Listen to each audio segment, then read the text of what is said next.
সুকান্ত বাবু, ঠিক কি হয়েছিল? কারা এই হামলা চালালো? আপনি কি বুঝতে পেরেছেন সেই পরিস্থিতিতে?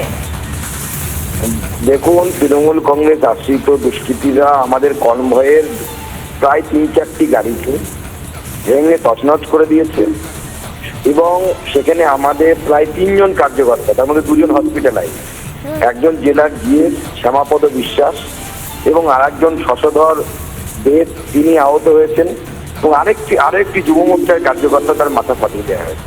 তৃণমূল কংগ্রেসের যারা শ্রমিক সংগঠন করে সেই শ্রমিক সংগঠন থেকে এই হামলা করা হয়। শুধুমাত্র তাদের দোষ কি ছিল? তারা গাড়িটা ঘোরানোর জন্য বাস স্ট্যান্ডের ভিতরে গেছিলেন, যাতে গাড়ি ঘুরিয়ে নিয়ে পুজো মণ্ডপ থেকে পুজো দর্শন করে, রাস দর্শন করে তারা বেরিয়ে যেতে পারে। দুর্ভাগ্যবশত তারা আমাদের কনভয় থেকে ছাড়া পড়ে গেছিল এবং তাদের উপরে এই হামলা হয়।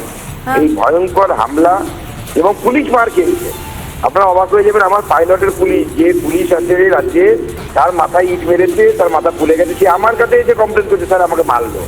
এই হচ্ছে রাজ্যের পুলিশের অবস্থা। এই পুলিশে থাকলে পরে এরকমই হবে, গণতন্ত্র বলে কিছু থাকবে না।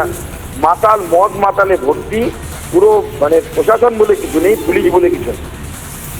কিন্তু সুকান্ত বাবু, আমাদের রাজ্যে একজন কেন্দ্রীয় মন্ত্রী, তিনিও সুরক্ষিত থাকতে পারবেন না? আপনি তো রাস উৎসবে গিয়েছিলেন, সেখানে আপনাকে হামলার মুখোমুখি কেন হতে হবে? কারা ছিল? তারা কোনো স্লোগান দিচ্ছিল? কি করছিল এই দুষ্কৃতীরা? তারা, সে তো জয় বাংলা, জয় বাংলা স্লোগান তো এদের মুখে, এরা বাংলাদেশের স্লোগান নিয়েই তো বেঁচে আছে।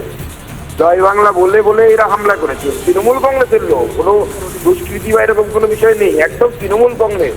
তৃণমূল কংগ্রেস করেছে এবং তৃণমূল কংগ্রেসের আমরা পরিষ্কার বলে দিচ্ছি, সেখানে সাহেব বলে একটি তৃণমূল কংগ্রেসের ছেলে আছে শুনেছি, সে নাকি হামলার পিছনে জড়িত।